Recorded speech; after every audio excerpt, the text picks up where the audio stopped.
Hello guys, good day. இன்றைக்கி நம்ம எதை பற்றி பார்க்க போகிறோம் அப்படின்னா, இன்றைக்கி நடந்த அதாவது ஸ்டாக் மார்க்கெட்டில் என்னென்ன நடந்திருக்கு, நம்ம என்னென்ன பண்ணியிருக்கணும், ஸோ என்ன புரிதல் உங்களுக்கு இருக்குது அப்படின்றத இந்த வீடியோ மூலமாக தெரிஞ்சுக்கலாம். ஸோ ஃபர்ஸ்ட் ஆஃப் ஆல் இன்றைக்கி நம்ம ஒரு ரொம்ப நாள் கழித்து ஒரு 1 இயர் மேலே கழித்து நம்ம இன்றைக்கி புதுசாக ஒரு ஆல் டைம் ஹையை நம்ம நிஃப்டி டச் பண்ணியிருக்கு. ஸோ அதுக்கு ஒரு பாராட்டுக்கள். பட் ஆனால் உங்களோட மனக்குமுறல் எனக்கு புரியும். ஏன்னா எல்லாமே வந்து ரத்த கண்ணீரில் இருக்கும் நம்மளோட போர்ட்ஃபோலியோஸ். பட் ஆனால் ஸ்டாக் மட்டும் இன்றைக்கி நிஃப்டி மட்டும் ஏறி இருக்கு. அதுக்கான ரீசன் என்ன அப்படின்றத நம்ம ஒன்று பை ஒன்றா பார்க்கலாம். ஸோ சிமிலர்லி பிஎஸ்சியும் அதே தான். ஸோ இன்றைக்கியோட ஹை பார்த்தீங்கன்னா 86,555. ஸோ இங்கே போயிட்டு அதுக்கப்புறம் இப்போ சஸ்டெயின் ஆகிட்டு இருக்கிறது 85,720. ஸோ இன்றைக்கி இது சஸ்டெயின் ஆகிட்டு இருக்கு. பட் ஆனால் இதில் நம்ம வந்து அதாவது ட்ரேட் டிசைடர் அப்படின்னு சொல்லுவாங்க. இது எப்படி அப்படின்னு சொல்லுவாங்க அப்படின்னா, இதே சம்திங் 86க்கு மேலே, அதாவது 8600க்கு மேலே சஸ்டெயின் ஆயிருந்தது அப்படின்னா சென்செக்ஸை இன்றைக்கி நம்மளால் கையிலே பிடிச்சிருக்க முடியாது. ஆல்மோஸ்ட் 1000லேருந்து 1500 பாயிண்ட்ஸ் வரைக்கும் இன்றைக்கி அப்பில் இருந்திருக்கும். பட் ஆனால் எஃப்ஐஐஸ்னு ஒருத்தவங்க இருக்காங்க நம்ம மார்க்கெட்டில். ஸோ அவங்க வந்து இதுலேயும் சென்செக்ஸ் வந்து உங்களுக்கு பார்த்தீங்கன்னா ஜஸ்ட் ஒரு 30 கம்பெனிஸில் தான் ரன் ஆகுது. ஈஸியாக அவங்களால மேலே கொண்டு போயிருக்க முடியும். நம்ம டிஐஸ் ரொம்ப ஃபைட் பண்ணி பார்த்தாலும் எஃப்ஐஐஸ் அதை விடுற மாதிரி தெரியல. அவங்க இன்றைக்கும் நெட்டாக செல் தான் பண்ணி வச்சுருக்காங்க. ஸோ எஃப்ஐஎஸ் டீட்டெயில்ஸ் சொல்கிறவங்களுக்கு செக் பண்ணிக்கோங்க. இன்றைக்கான எஃப்ஐஎஸ் டீட்டெயில்ஸ் வந்து 27th நவம்பர். அதாவது எஃப்ஐஎஸ் நெட் செல்லிங் வந்து 1255 கோடிக்கு வந்து விற்று வச்சுருக்காங்க நம்ம மார்க்கெட்டில். இன்றைக்கி ஆல் டைம் ஹை போனதுக்கான ரீசனும் ஒரு வேளை இவங்களாக தான் இருக்கும். ஏன்னா கிராஸ் பர்ச்சேஸ் வந்து 10,262 crores வரைக்கும் அவங்க பர்ச்சேஸ் பண்ணியிருக்காங்க. சஸ்டெயின் பண்ணியிருக்கலாம். பட் ஆனால் 11 to 11:30க்குள்ளே அவங்களோட வேலையை ஆரம்பித்து ஃபுல்லாக செல் பண்ண ஆரம்பித்து 1255 கோடி செல் பண்ணி வச்சுருக்காங்க. நம்ம டிஏஎஸ் சொல்லவே தேவையில்ல, அவங்க எப்போவுமே பையர்ஸாகவே இருக்காங்க. நம்மளோட மியூச்சுவல் ஃபண்ட்ஸ் எல்லாமே வந்து ஸ்ட்ராங்காக போயிட்டு இருக்கிறதால அவங்க நம்மளுக்கு சப்போர்ட் கொடுத்துக்கிட்டே இருக்காங்க. டிஏஎஸ் வாங்கிட்டே தான் இருக்காங்க. இன்றைக்கும் ஒரு 3940 கோடிக்கு வாங்கி தான் வச்சுருக்காங்க. பட் ஆனால் ஸ்டில் நம்மளோட மார்க்கெட் வந்து ஆல் டைம் ஹை போனாலும் நம்ம போர்ட்ஃபோலியோவுக்கு பெருசாக இம்பேக்ட் இல்லை. இம்பேக்ட் மீன்ஸ் நல்ல இம்பேக்ட் இல்லை, கெட்ட இம்பேக்ட் தான் இருக்குது. ஸோ ரத்த கண்ணீரில் தான் நம்ம போர்ட்ஃபோலியோஸ் எல்லாமே இருக்குது. அது வந்து நம்ம எதுவும் சொல்கிறதுக்கு இல்லை. அதே மாதிரி ஸ்டாக்ஸ் பார்க்கலாம். இன்றைக்கி என்னென்ன ஸ்டாக்ஸ் நம்ம வந்து அவைலபிளில் இருக்குது அப்படின்னு சொல்லிட்டு, அதுக்கு முன்னாடி நீ என்னடா இந்த மார்க்கெட்டில் வந்து என்ன சாதிச்ச அப்படின்ற ஒரு கொஸ்டின்ஸ் வரணும்ல. அப்போ தான் நீங்கள் இந்த வீடியோ பார்க்குறதுக்கான ஒரு யூஸ்ஃபுல் உங்களுக்கு இருக்கும். ஸோ அதனால் நான் என்ன பண்ணிகிட்டு இருந்தேன். ஸோ இந்த இந்த விழிப்புணர்ச்சி வந்து நான் லாஸஸையும் காட்டுவேன். பட் ஆனால் இந்த வீடியோவில் இல்லை, நெக்ஸ்ட் வீடியோஸில் நான் நான் எப்படி லாஸ் பண்ணியிருக்கேன், எப்போ பண்ணியிருக்கேன்றதை காட்டுறேன்.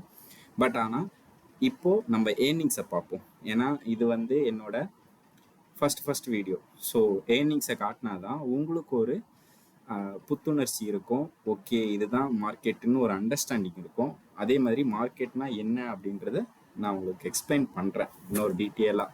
ஏன்னா நம்மலாம் போர்ட்ஃபோலியோ 1 lakh 1.5 lakhs 2 lakhs இவ்வளோ தான் இருக்கும் நம்மக்கிட்ட. ஸோ இதன் மூலியமாக நம்ம எவ்வளோ ஏர்ன் பண்ண முடியும் அப்படின்றத உங்களுக்கு நான் விசிபிளாக காட்டுறேன் என்னோடய போர்ட்ஃபோலியோவில். ஃபஸ்ட்டு வந்து இது வந்து நான் யூஸ் பண்ணுறது க்ரோ ஆப் தான். ஸோ அதனால் க்ரோலேயே உங்களுக்கு நான் காட்டுறேன். லாஸ்ட் ஃபினான்ஷியல் இயர், அதாவது 24 to 25, இதில் வந்து நான் 32,000 ஏர்ன் பண்ணேன். பட் ஆனால் என்கிட்ட இருந்த கேபிட்டலே 1.5 lakhs தான். ஸோ அதனால் வந்து என்னால் இவ்வளோ தான் ஏர்ன் பண்ண முடிஞ்சுது.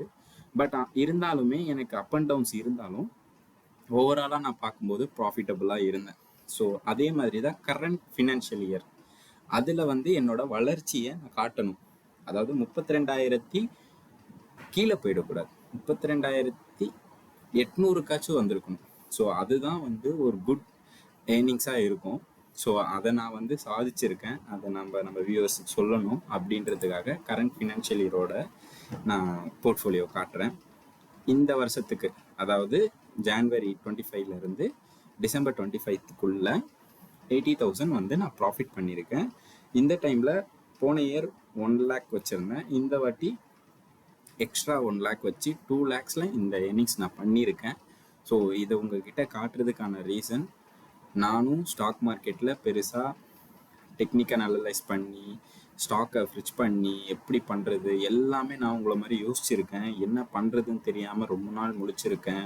காசை வச்சு இந்த காசு போட்ட உடனே லாஸஸ் தான் நம்மளுக்கு ஃபஸ்ட்டு காட்டும், ப்ராஃபிட்டில் இருக்காது, நம்ம என்ன பண்ணுறதுன்னு தெரியாது. இப்படியெல்லாம் நிறைய விஷயம் இருக்குது ஸ்டாக் மார்க்கெட்டை பொறுத்த வரைக்கும். பட் ஆனால் நீங்கள் சிமிலராக செக் பண்ணும்போது ஸோ ஸ்டாக் மார்க்கெட் உங்களுக்கு எவ்வளோ ஈஸின்றது உங்களுக்கு கொஞ்ச நாள்லேயே புரிய ஆரம்பிச்சிடும். அதைப்படி தான் நானும் வந்திருக்கேன், அதை நான் உங்களுக்கு சொல்லியும் தரேன் எப்படின்றத. இதுக்கு நீங்கள் பண்ண வேண்டியதெல்லாம் ஜஸ்ட் ஒரு சப்ஸ்கிரிப்ஷன் பண்ணுங்கள், என்னோடய சேனலை வந்து ஆதரிங்க. என்னோடய சேனலில் நான் போடுற வீடியோஸ் எல்லாத்தையுமே வந்து நீங்கள் வேலிடேட்டாக ஒர்க் பண்ணி பாருங்கள், செக் பண்ணி பாருங்கள். அப்போ தான் உங்களுக்கு நான் என்ன சொல்ல வரேன், நான் எப்படி போர்ட்ஃபோலியோ பில்ட் பண்ணுறேன்றதை நீங்கள் பார்க்க முடியும். ஸோ இப்போது இதெல்லாம் முடிஞ்சிருச்சு. இப்போ நம்ம டைரெக்டாக ஸ்டாக்ஸுக்கு போவோம். நம்ம வந்து ஏன் அப்படின்னா, இப்போது நீங்கள் இந்த வீடியோ பார்க்கறதுக்கான ரீசனும் வந்து ஏதாச்சும் டிப்ஸ் தருவாங்களா, நம்மளுக்கு அந்த ஸ்டாக்கில் ஏதாச்சும் நம்மளுக்கு வேல்யூபிளாக இருக்குமா, எல்லாருமே அதை எதிர்பார்ப்பாங்கள்ல. ஸோ அதனால் வந்து நம்ம டைரெக்டாக அங்கே போயிடுவோம். ஃபஸ்ட்டு ஸ்டாக்காக நம்ம வந்து பார்க்க போகிறது பிஎஸ்சி. ஸோ எல்லாருக்குமே தெரிஞ்சிருக்கும், பாம்பே ஸ்டாக் எக்ஸ்சேஞ்ச்.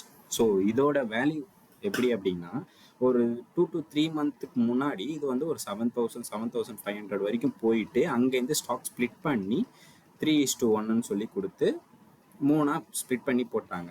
ஸோ அங்கே இருந்து கன்சால்டேட் ஆச்சு. ஒரு 6 மந்த்துக்கு வந்து நீங்கள் பார்த்தீங்கன்னா கன்சால்டேட்லேயே இருந்தது. அதாவது 3,005 ரூபாய்க்கு போய் அங்கே இருந்து ஒரு 6 மாதத்தில் கன்சால்டேட் பண்ணிவிட்டு இப்போது அதோட உச்சத்துக்கு பக்கத்தில் வந்து நிற்கிது. அதாவது ஜஸ்ட்டு நம்மளுக்கு இன்னும் எவ்வளோ தேவை, 100 rupees தேவை. ஸோ 100 rupees ஏற ஆரம்பிச்சிருச்சு அப்படின்னா இதை கையில் பிடிக்க முடியாது. ஸோ ப்ளீஸ் கைஸ், நீங்கள் இன்வெஸ்ட் பண்ணணும் அப்படின்ற பிளான் இருந்துச்சு அப்படின்னா, இது எனக்கு தெரிஞ்ச வரைக்கும் 3,500 வரைக்கும் போகும்ன்றது என்னோட பிளான். ஸோ முடிஞ்ச வரைக்கும் பிரேக் அவுட் ஆச்சு அப்படின்னா யூஸ் பண்ணிக்கோங்க, ஓகேங்களா. நெக்ஸ்ட் ஸ்டாக்காக நம்ம பார்க்க போகிறது SBI life insurance company. So இவங்க எப்படி அப்படின்னு பார்த்தீங்கன்னா, 6 மந்த்துக்கு முன்னாடி வரைக்கும் அவங்க ஒரு கன்சால்டேட்டில் இருந்தாங்க. அதாவது இவங்களோட ஆல் டைம் ஹை அப்படின்னு நீங்கள் பார்க்க போனீங்கன்னா இப்போ இருக்கிறது வந்து 2,086 ரூபாய். பட் ஆனால் இவங்களோட லோ பார்த்தீங்கன்னா 1,372. ஸோ லாஸ்ட்டாக இந்த 1,372 எப்போ வந்ததுன்னா 1 இயருக்கு முன்னாடி.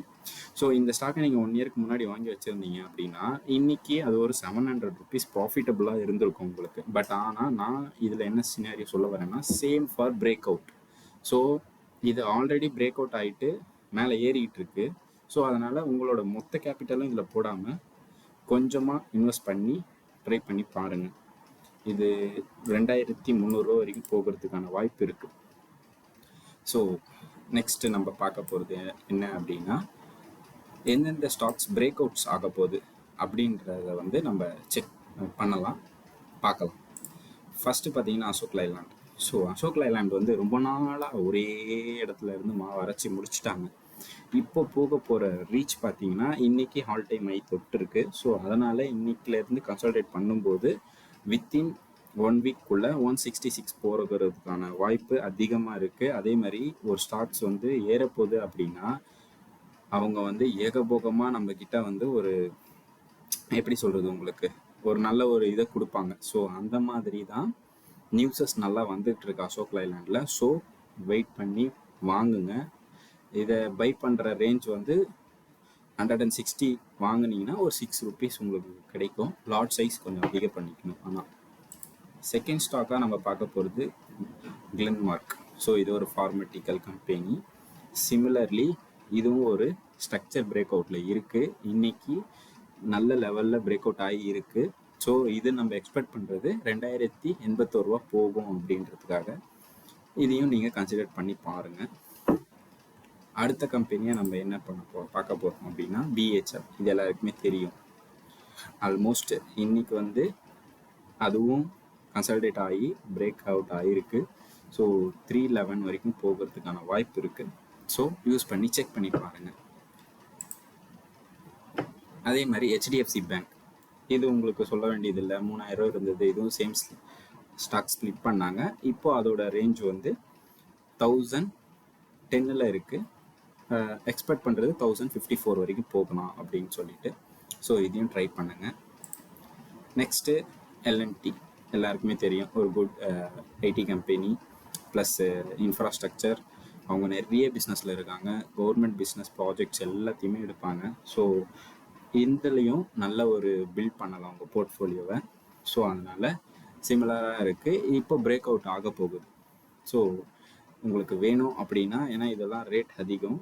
ஸோ வித்தின் 6 மந்த்துக்குள்ளே பார்த்தீங்கன்னா 20% மேலே வந்து இது ப்ராஃபிட் கொடுத்துருக்கு. ஸோ அதனால் கொஞ்சம் லாட் சைஸை கம்மி பண்ணி பை பண்ணி உங்களோட இதுவை ஒர்க் பண்ணுங்கள். ஸோ இதுதான் இன்றைக்கான மார்க்கெட் சுச்சுவேஷன். ஸோ இதை நீங்கள் ஃபைன் டியூன் பண்ணியிருப்பீங்கன்னு நம்புகிறேன். அதுக்கப்புறம் பார்த்தீங்கன்னா இன்றைக்கி நல்லா இருந்த ஸ்டாக்ஸ், அதாவது நல்லா இருந்தது மீன்ஸ் உங்களுக்கு நல்ல ட்ரேடிங்கில் இருந்த ஸ்டாக்ஸ் அப்படின்னு சொல்லி பார்த்தீங்க அப்படின்னா ட்ரெண்டிங் ஸ்டாக்ஸ். ஸோ இன்றைக்கி இருந்த ட்ரெண்டிங் ஸ்டாக்ஸ் எது அப்படின்னா அசோக் லைலாண்ட், சரிகமா, இதெல்லாம் மைனிங் கம்பெனி. ஏன் ட்ரெண்டிங்கில் இருக்குது அப்படின்னா கவர்மெண்ட்லேருந்து ஒரு அனௌன்ஸ்மெண்ட் வந்திருக்கு. ஸோ அதனால் மைனிங் இருக்குது. ஸோ இன்னைக்கு காலில் இருந்து இது எல்லாமே நல்ல ஒரு ஸ்ட்ரக்சரபுளாக பிரேக் அவுட்டபுளாக இருந்தது. ஸோ அவ்வளோதான் கைஸ், நம்ம வீடியோ எண்டுக்கு வந்தாச்சு. ஸோ ஓரளவுக்கு புரிஞ்சிருக்கோன்னு நினைக்கிறேன் இன்றைக்கி என்ன ட்ரெண்டில் இருக்குதுன்னு சொல்லி மார்க்கெட்டு. ஸோ ஆல் டைம் ஐயை தொட்டும் நம்ம போர்ட்ஃபோலியோ வந்து சிமிலர்லி ஸ்லைடாக 1% ஆச்சும் ஏறி இருக்கும். பட் ஆனால் most of small cap companies எல்லாமே வந்து ஓரளவுக்கு டவுனாக தான் இருக்குது. ஸோ வெயிட் பண்ணி பார்ப்போம். என்னோட போர்ட்ஃபோலியோ ஒரு நாள் உங்களுக்கு நான் ரிவீல் பண்ணி காட்டுறேன். So please subscribe, please support. Thanks.